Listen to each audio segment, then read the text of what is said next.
Well, hello and welcome everyone to The Wedding Guide. My name is Pete Hordern. I'm also known as Pete The Celebrant, and I have the absolute privilege of being your host for this new and exciting adventure as your wedding guide. Now, I've wanted to do this for a while, and the reason is because I get to meet with couples and I get to hear about how things are going in terms, particularly with their wedding planning. And normally when I meet with couples, I'm probably as a celebrant, I'm the second or third supplier they meet with. Normally it's like venue photographer celebrant or venue celebrant photographer, roughly. And I ask them, like, how are things going? And do you want recommendations? And a lot of the time couples are like, please give recommendations, because there are so many of everyone. There's so many florists, there's so many photographers, there's so many venues, or normally those venues are picked. There's so many people who do dresses and suits, and there's so many things that we didn't even know we'd need to know and do, and it can be a lot. And so I wanted this podcast to be particularly here for my couples, so I can point them towards the vendors here so they can hear the conversations, but of just all couples who are looking to get married, couples who are currently planning their weddings, and couples who will be planning their weddings. And because some people are just really organized and you want to be all over it, all on top of it. You know what I'm talking about, not over it. You don't want to be over it at the start, you want to be over it at the end of it. Although most people are over it near the end of it. Anyway, I want to make this easy. I want to make this simple. I want to help make this stress-free. I want to help you by talking to vendors, by talking to suppliers, by talking to couples who have been married. And I want to ask them the questions that you would want to ask them. I want to ask couples who have been married, what was truly important to you beforehand, and what was important to you after the wedding. I want to talk to photographers and florists and all these people, and I want to ask them, what should couples know? What do you wish couples would know? Well, what is some advice you would give them? And of course, I want to get into the story of how these vendors and suppliers, like, how did they start? Why did they choose to be what they are in the wedding world? Why did you start the photo booth? Why did you start as a DJ? How did you get into this? People's stories of how they do what they do and how their journey to that is, it's incredible. It's a lot of fun. In fact, it's one of the reasons I do my job, is because I love just sitting with people and just picking their brain, asking them, why do you do what you do? How did you do this? It's always good fun. So this, as a podcast, is here to help you organize and plan your wedding, learn from others who have already been married, and then of course, to already know the answers to the questions you have before you have to go and organize all these different meetings with other suppliers, that you already have a pretty good idea of what you want to know. I almost want to be the sherpa to your wedding. I don't know why I keep getting that image, but I don't know if I really want to climb a mountain, but I do want to help you plan your wedding. So in that, I thought I would tell you a little bit about myself as your host, and a little bit about how I became a celebrant. And then I might go into how I help couples organize their wedding. So the first one is, in terms of how I became a celebrant, is that it kind of starts where how I grew up, in the community that I grew up in, and that was the evangelical church. And I grew up that since I was a young child, and the experience of growing up was incredible. It was great. I've always loved being up on a microphone. I remember doing a skit in Year 6, the Eddie Murphy ice cream skit. And that's a strange one to do. I asked to do it, and I don't know. There's just something about being up in front of an audience that I really enjoy the thrill of that. It's exciting. And I got the chance to learn how to be up on a microphone, how to talk to an audience, how to not control, but to understand an audience, and how to get them from where they are to where I see they can be, whether that's in terms of them just being excited, or at times it might not be getting them any more excited than they already are, because sometimes that can go south if they get too excited. Particularly as I was a youth pastor, and you kind of want to make sure that, teenagers are having fun, they're laughing, and if they're having too much fun, it's just chaos, which is always good. And the same thing can happen at a wedding. Sometimes you go there and it's like, how's everyone doing? And the first question is you're gauging how everyone's at. And some people are like, yeah, good. And then some people they are incredible. They are great. They've already had a few drinks and they're very excited for what the day is to hold. So it's just knowing where people are at. But I learned this skill of learning how to engage with audiences from 20 to a couple hundred. I've had the privilege of doing an MC once for, it was a rally, it was a couple thousand people. That was good fun. But most weddings are anywhere from 50 to, I don't know, 2. I think I've done a 300 before. Just the small Macedonian weddings, you know what I'm talking about. And so I started there and I had this experience and the privilege of having mentors really help me learning how to be up on a microphone. And I then wanted to do that. I wanted to help other teenagers. So I became a youth pastor. I studied in Sydney and then I moved down to Melbourne where I became a youth pastor. And that was also a great job, a great experience. I had a great team of 20 volunteers. It was a great role. And again, just this constant love to being up on a mic, and at that time it was a lot of teaching from a microphone. But again, you've got to keep things exciting for teenagers, you've got to keep it fun. And it's learning how to communicate to people who might, look, we all have pretty short attention spans, but particularly teenagers, let's be honest. It's learning how to communicate something, sharp and snappy and fun. And so that was sort of the training ground for how I became confident on a microphone. Then, I guess during this stage, I met my wife, and I met my wife at a wedding. It wasn't one that I was doing. That would be unprofessional. She was there. I knew, a lot of people there at the wedding, and I didn't know her.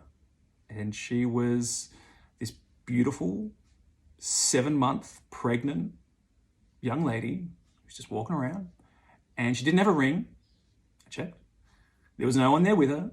Checked that too. And I asked a friend, I'm like, who is this girl? And the good friend, Laura was like, you should talk to Grace. I think you two actually get on really well. So I went over and said g'day and said hello. And for me, there was nothing. It was like, nice girl, just, nothing there. She will tell you her experience was that it's creepy. She was like, I knew we were going to get married from that moment. And that's creepy. That's a bit woo-woo, but whatever. She didn't say that at the time. That would have been intense. I'm sure people have said that. In fact, I'd like to hear that story. It'd be kind of funny. Anyway, we said hello. Nothing in it for me. So I left, we chatted for a bit. That was fine. Then 2 weeks later, I'm driving home from work and someone gives me a call and says, Grace is at a local cafe just outside of work. And without even really thinking about it, I just turned the car around and I'm like, what are you doing? I'm like, I don't know.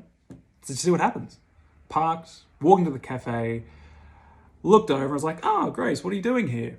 Couldn't walk in and just sit next to her, that'd be weird. So I had to act like, I was talking to a waitress and pretended to organize, like I needed to not order 20 seats, book 20 seats. Anyway, it was all a charade. Said hello, sat down there next to her, in front of her.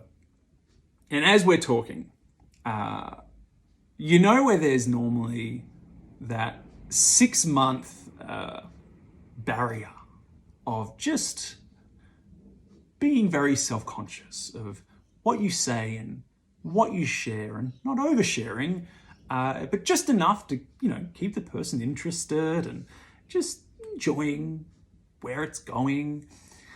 And then slowly you take down the walls and you both start to show each other you're crazy. You're real, your genuineness. And in this meeting, in meeting Grace again, sitting there at a cafe in front of her, Grace is someone who doesn't want to wait 6 months and just is like, shares a whole life story. And she's like, this is who I am. Pretty much, like, to sum it up, this is who I am. This is where I'm at in life. And I was, I was like, like a duck to water. I was like, this girl's awesome. 7 months pregnant, not what I would have expected for myself to, pregophile, I've heard before. Whatever, that's fine. And just talking to her, I just really connected with her, and I connected with her being genuine. And so in this, we just became good friends. We would hang out often. I told her after about a few weeks that I was pretty keen and interested, but we were going to take things slower than what she thought I was saying slow. She thought slow like a couple of weeks. I meant slow like 9 months getting to know each other. And finally I was like, hey, I definitely want to, date you. And she was like, we were dating the whole time. Not how I see it. That's fine. You're allowed to have differences in opinion in a relationship. That's what makes it good. And we then, from 9 months, we were dating. 3 months later, I engaged. I proposed, and I got my best mate down from Sydney. He set up all these. So we went to a winery, and he set up "Marry Me" with all these big lettered balloons on like posts. And what happened? Her sister was taking pictures in the bushes. It was great. We drove there under some other. We're meeting her sister for a picnic or something. We get to the bottom of the hill. I asked to put on a blindfold. That's very 50 Shades, but it wasn't. Sort of just felt creepy asking her to do it. But we drove up the hill, and then I guided her down to the walkway, and I then had her facing with a blindfold on, all the letters, got down on one knee, asked her to take the eye mask off. I proposed in French, and I will never be able to do that again. I had to memorize like a fair bit. I'm quite surprised it worked. And, it wouldn't even matter. She wouldn't even know what I'm saying anyway. She can't understand French, but she likes the language, and that's all that matters. And so, yes, she said yes. 6 months later, 6 months, we planned a wedding, and we were married. Now, obviously, we were an instant family straight away. We had 2 more little girls. I've got 3 girls. Just boom, straight away. Right in the family. Great. Chaos. Wonderful. And from there, as a family and as a couple in particular, probably more so, we just continued to grow and do our own little journey, and we changed, and our worldview changed, and our experiences were changing us. And I actually made a decision that we were going to leave the community we were at. So I finished up my position there at the church, and we just needed to pursue the people we'd become. And that was a massive step for us at that point, because that was, particularly for me, that was like my whole career. That's everything I'd always done. That was the only thing I'd ever wanted to do, was become a youth pastor. So I'd done that, and now I was like, now what? And a good friend at the time, who was a civil celebrant up in Sydney, Jeremy Hodson, he recommended I should look at doing that. He said, you would be great at this. Have a look. So I started to do some research, and I was like, that's pretty cool. I'd get to run my own business. And I'd done like a lawn and garden business before, just for a bit of a side job, And I was like, that seems great.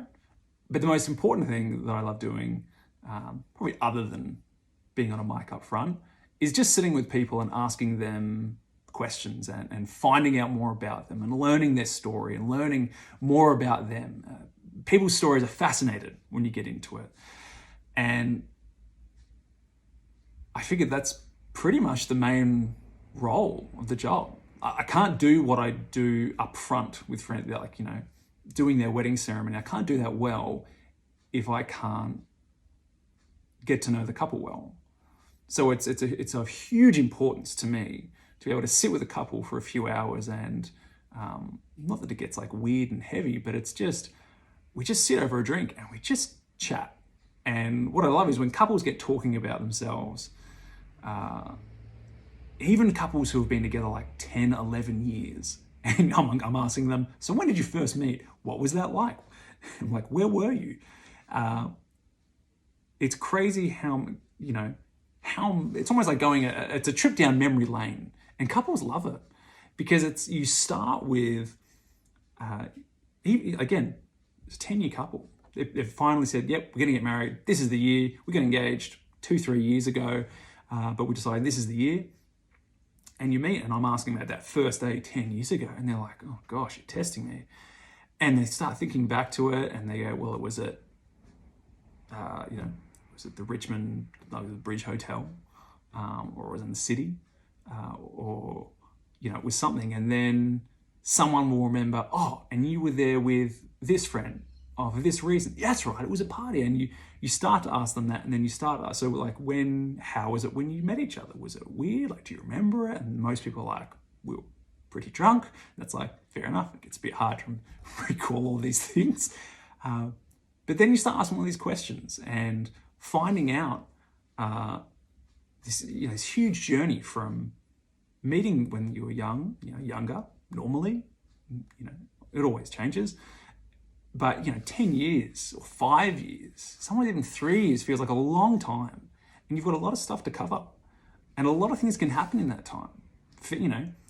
People move cities, people change jobs, people change, start new careers, start businesses, family members grow, families shrink.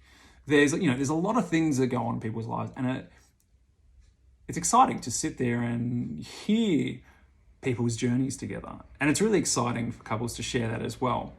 And it just brings up a lot of memories. There's a lot of reasons why we love the person we love, but we're not always thinking and talking about those experiences. So it's nice to have a reason to do that. So that's part of the job I absolutely love. And once I realized that was going to be part of the job, I did my study and started civil celebrancy just under 4 years ago. I'm pretty sure it will be 4 years in October. And I've married, pretty sure it's just under 200. I have to go over. It's about 80 couples last year, 60 something the year before. Yeah, I'd say just under 200. Yeah, good times. And that's how I got into doing what I do. Now, in terms of how I do what I do with my couples. So most couples will find me on easyweddings.com, or they'll just type in Melbourne Marriage Celebrant or Wedding Celebrant. It might be Instagram, might be Facebook, might be recommendations from people, from past couples and friends. And they get in touch, and we normally meet, sometimes FaceTime, just catch up, at a cafe, just talk. And it's really just to get the vibe from each other, just to see if we are comfortable with one another. And then I leave it in couples' hands. I'm like, hey, you let me know if you want to go ahead.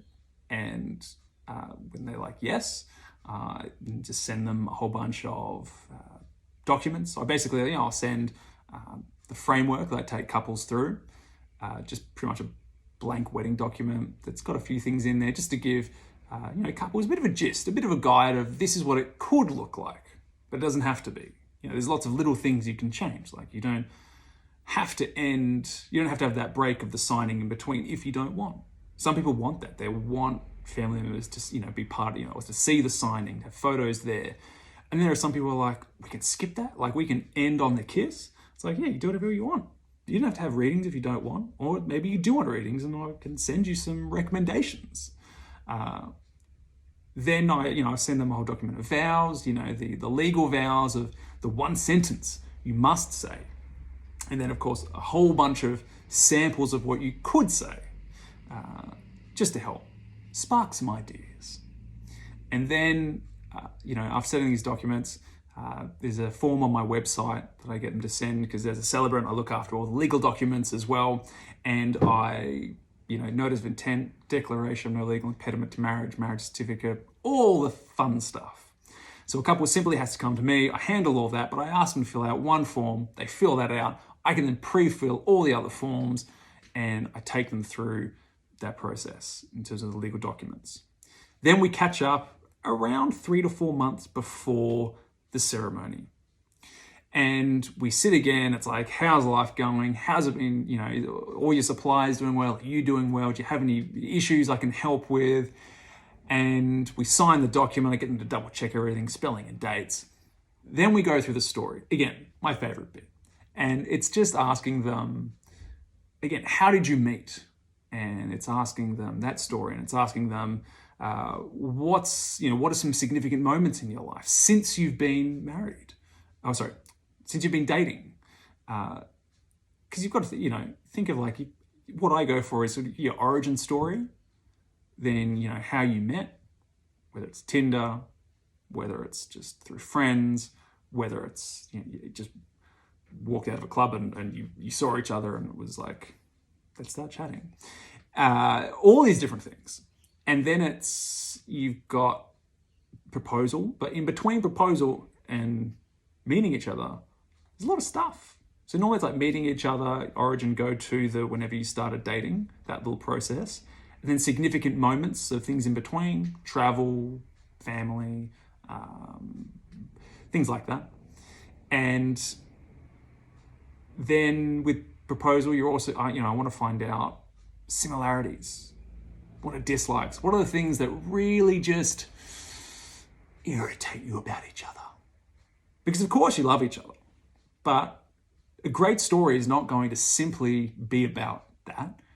It has to, I guess my aim as a celebrant, my style, is to keep things really genuine, to keep it real. No one wants, I don't want to share a story, and most couples who come to me don't want this. They don't want something that's overdone, overdone, overcooked. They don't want something Disney. They don't want it weird. And I don't want it weird. I don't want to stand up there and be like, this couple have loved each other more than any other couple have loved each other. Because we all know that's BS. And everyone will know it's BS. So it's about sharing a story that is real. Where of course they love each other. Of course this means so much to them why they're doing this. But it doesn't mean they don't irritate each other at times. And it doesn't matter, of course they have things that just really annoy them. And it's not about harping on them, but it's about mentioning them because it creates a balance. And you want to create this balance of humor as well, but also this balance of sentimentality. Too much either way, and you can lose that nice balance and harmony of what the ceremony could be. So that's what I go for. I go for the balance. And so sharing that story, and then of course finding a proposal story, and then, is there anything you're looking forward to once you are married? Some people are just looking forward to starting a family. Some people already have families and they're looking forward to just continuing as they are, but seeing where their life as a family goes. So there's, just picking up on little things and then creating this story that flows. And I send it to my couples and I ask them, to tell me, what do you think? Do you want to make additions? Did I understand that right? Maybe I might have misheard something. And sometimes I'll put a little twist on it as well. Sometimes the best stories aren't always just 100% truth or fact. Sometimes it's about putting a little bit of a spin on it. And that can just create, again, balance. Something, a bit of fun, a bit of humor. And then we meet, normally we do a run through. And I normally recommend with a run through that we don't meet up with everyone together. And I used to be a big advocate for that. I used to be like, let's get everyone together. It's going to be a whole lot of fun. Let's do it. Let's party. And the more I did that, the more I realized the stress it would take to get everyone together. And of course, then that was once everyone's there, like the couple have just got so much. Like they've got the venue there, the venue wants to talk to them. They've got their friends, they've got their maid of honor, their best man, the bridal party, they've got the parents there, they've got at times the issues and the concerns that come with those lovely and beautiful relationships that are so close to us. And, you know, naturally, family come in with their own expectations and can be let down by when the kids don't want those expectations to be met. And I just want, like, man, there's too many cooks in this kitchen. And what I do now is recommend that we just catch up either in person or even FaceTime or Zoom, and we just chat about the flow of the ceremony. As long as I know what's going on, we're all good. I don't expect couples to remember anything because there's so much going on that day. You walk down the aisle, you've got, you know, you're loving the moment, you're loving the experience, but your brain's also looking at everyone there. It's thinking about what's happening. And I don't expect you to remember the order of the service or the ceremony. That's my job. So as long as I know what you want me to say in terms of housekeeping, you know, phones, no phones, as long as I know you know, if there's anything you want me to say at the start or not, and then it's, you know, rolling into that just flow and understanding what's going to happen next, that's my job. That I can just go, you know, this is happening and this is happening, and just guide you into knowing when your vows will be. And you know, it's like, do you want me to hand you the microphone when it comes to vows, or do you want me to hold it for you? Do you feel comfortable holding it? Things like this. So as long as I understand what's going on and know where we're standing, how we're going to stand, it's asking like the little detailed questions, just because as long as I know them, we're all good. All you have to do is be there, stare at each other or at everyone else, and just enjoy it. And I'll make sure everyone has an incredible ceremony. And then, of course, we do the signing, make sure that's all legit, all legal. At times I'll do MCing as well. I'll go MC the wedding reception. And that's always a lot of fun. Like, you get to have this incredible experience up front. And what I love is that I get to hear so much of is friends go back and ask the couple who are like best friends with the couple, and they're like, that guy seems to know you really well, but we've never seen him before. And it's true. That's my job, is to get to know you well enough that it feels like we are close friends, that I know your story so well that I'm not reading from my iPad. I'm just telling everyone the story. Memorize your story, and I would glance every now and then to know where I am, but I'm just sharing how you got together, just telling everyone. And everyone just feels like I've just been there by your side the whole time. So that's always a lot of fun. And then to do that, and everyone sees that experience, and then to go and do the reception, it gives them a chance to come and say hello, and then I get to build this rapport and this friendship with friends and family. And of course, most people are then on the piss at that stage, and so everyone's pretty happy and excited. And it's a great experience to then take people from that wedding ceremony into reception, into speeches. It's just an incredible day. I love to be part of it. And then, of course, I submit all the paperwork, all the documents, and I let couples know when they're married, and I send them everything they need for getting the marriage certificate. And yeah. So that's how I got into what I do, and why I do what I do, and how I do what I do as a marriage celebrant. It's a lot of fun. It's great. And I love being part of Couples Day. So once again, thank you so much for joining me on the Wedding Guide. It's going to be very exciting. It's going to be an opportunity where we really get to learn about so many of the vendors and suppliers and professionals, and what makes this day incredible for so many, and how to make it incredible and to make your day incredible for you. And to learn from other people's mistakes, to learn from their successes. So thank you for tuning in. I'm looking forward to seeing where this goes with you. You can follow me on more of my things at Pete The Celebrant on Instagram. You can also follow me on www.petethecelebrant.com.au. If you can, of course, it's got my details on there. You can call me, you can email me, you can get in contact if you would like to talk about your own wedding. Wonderful. Well, I hope you have an incredible day. Thank you for joining me, and have an incredible time doing whatever it is you're doing right now. Bye.